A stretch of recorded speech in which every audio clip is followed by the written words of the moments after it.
అత్యధిక పరిమాణంలో 32,315.5 cubic మీటర్లో concrete వేయటం అనే 2 రికార్డుల్ని పోలవరం ఇరిగేషన్ ప్రాజెక్ట్ సాధించింది. నిన్న సాయంత్రం గిన్నెస్ బుక్ ప్రతినిధులు ముఖ్యమంత్రి గారికి ఆ అవార్డును కూడా ప్రజల సమక్షంలో ఇంజనీరింగ్ అధికారుల సమక్షంలో ఎలక్ట్రానిక్ ప్రింట్ మీడియా ముందు నిన్న ఇవ్వటం జరిగింది.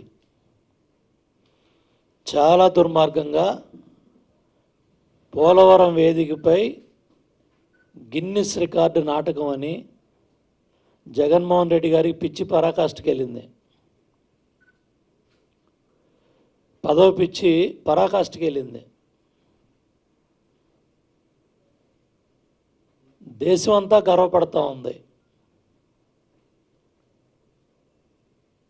దేశం అంతా కూడా ప్రతి ఒక్క ఇంజనీరు, రైతు, ప్రతి ఒక్కళ్ళు కూడా ఈరోజు తెలుగువాడు ఏదైనా చేయగలడు, తెలుగు జాతి ఏదైనా చేయగలదు. ఆంధ్రప్రదేశ్ రాష్ట్రం ఆలోనే కాదు అభివృద్ధిలో కూడా ముందుకెళ్ళగలదు. 4.5 ఏళ్లలో ఒక నమ్మకం, విశ్వాసం, పట్టుదలతో ఇవాళ మన ఇంజనీర్లంతా కూడా నవయుగ ఇంజనీరింగ్ కంపెనీ, ఇటు రాష్ట్ర జలవనరుల శాఖ అధికారులు, కొన్ని వేల మంది, 4,000 మంది కార్మికులు, ఇంజనీర్లు వివిధ హోదాల్లో అవిశ్రాంతంగా 24 గంటల్లో మరి కష్టపడి వాళ్ళు ఈ ఖ్యాతిని తెలుగు జాతికి తెస్తే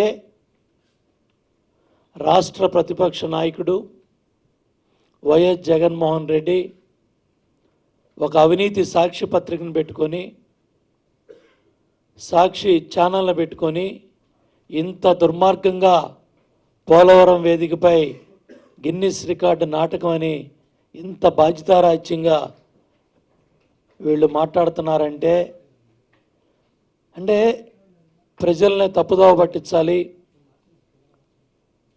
ఇవాళ ఒక మంచిని కూడా మంచి అని లేకపోతున్నాడంటే అతను ఎంత దుర్మార్గంగా ఆలోచిస్తూ ఉన్నాడు, ఎంత బాధ్యతారాహిత్యంగా ప్రవర్తిస్తూ ఉన్నాడు.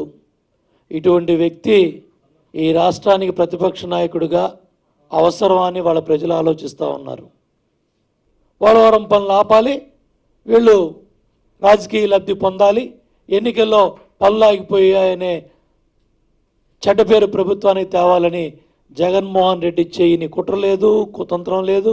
ఇవాళ దానికి పరాకాష్ఠ, పిచ్చి పరాకాష్ఠకి వెళ్ళింది. ఇవాళ కనీసం అభినందిస్తాడనో, ఇంజనీర్లు మమ్మల్ని కాకపోయినా ఇంజనీర్లన్నా అభినందిస్తాడనుకున్నా, కార్మికులన్నా అభినందిస్తాడనుకున్నా, ఒక ప్రతిపక్ష నాయకుడిగా తన బాధ్యతను నిర్వర్తిస్తాడనుకున్నా. కానీ ఇంత దుర్మార్గంగా, ఇంత బాధ్యతారాహిత్యంగా దగ్గర 1954లో స్థాపించిన సంస్థ ఇది. ఎక్కడా కూడా ఒక్క మాట కూడా బీజేపీని కానీ, కేంద్ర ప్రభుత్వాన్ని కానీ, మోడీ గారిని మరి నోరెత్తలేని పరిస్థితిలో జగన్మోహన్ రెడ్డి ఉన్నాడు.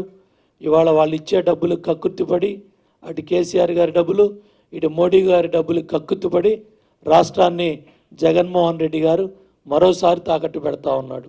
వార్తావాణి న్యూస్ ఛానల్ ఎప్పటికప్పుడు రాజకీయ, సినీ విశేషాలు, స్పోర్ట్స్ మరియు సాంకేతిక పరమైన మరెన్నో విషయాలను మన ముందుకు తెస్తుంది. మరింత సమాచారం కొరకు వార్తావాణి న్యూస్ ఛానల్ ని సబ్స్క్రైబ్ చేయండి.